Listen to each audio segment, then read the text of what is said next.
Hi, my name's Isabelle, and your host today is Ron Sullivan. We are working with MagMods. No, it's not good. That's good. I like Because it's backwards. I like it. Thanks for that funny introduction, Isabelle, and yes, we will be working with MagMods today. Next thing we're going to do is we're going to open up the box for the MagMod, and I have Isabelle opening the box for me here. Several things that will appear on the desk, and one of them is a transmitter band, which is basically for a wireless remote.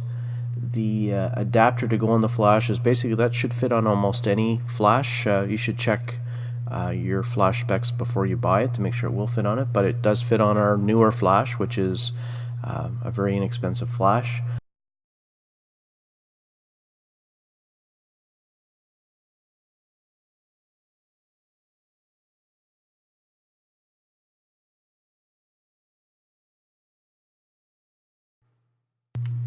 Next, Isabelle will take apart the gel holder and then the grid.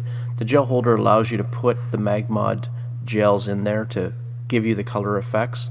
The neat thing with this product, it's all magnet based, so nothing falls off in the field. And again, this is a relatively new product for us. We're testing it out tonight, but it's a fun product to work with.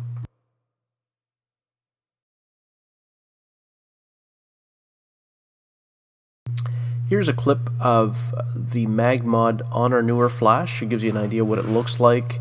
The grid is very good for directing light in a very specific way, as opposed to without the grid, the flash would tend to pump out the light a little wider. This makes it very narrowed and very focused on the subject you pointed at. Next is our setup. We have basically two newer flashes, basically one pointing at each ear of the subject with a different colored gel with the grid attached on it, as we showed you in the video. We have a tri-grip reflector being held by the model just to put a little bit more contrast in the image of her.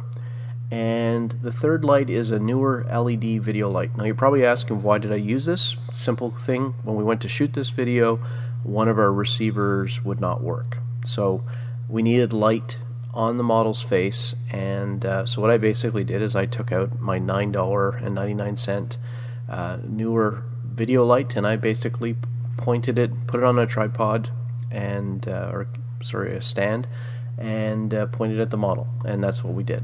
And it gave me the effect that I needed, allowed the camera to focus in on the model's face, and I wanted a band of light to hit her from about the forehead to the chin. So I improvised. So if you're wondering why I didn't go with the third flash, we do have one, but I couldn't get the remote to work, and we wanted to film that video that day. But in theory, if everything worked, I would have had a third flash pointing directly at the model.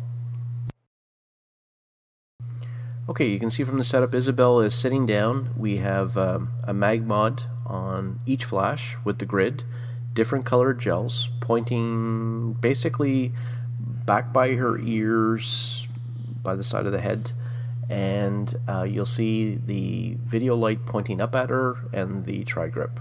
And basically that's how we did it. We had a Elastilite collapsible background in the back. It's often in my studio there, or the seamless white woodwork too as well. And then I turned the studio lights off as I photographed this.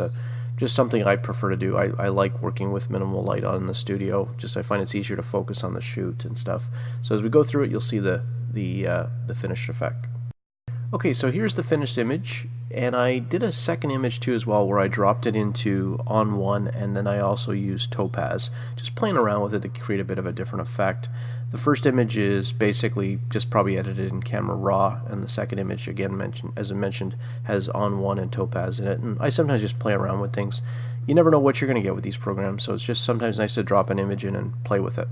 Anyways, I hope you enjoyed this quick episode on using MagMods and gels, and please subscribe to our channel. We have many more videos in production, and we intend to release on our channel, but I really like to see more support from the community to say whether you enjoy this product and whether you want us to continue. We really enjoy making these videos, but they are a labor of love and they take time, and I'd like to see some support from the community saying that they really want to see more by subscribing. Thanks, and have a great day.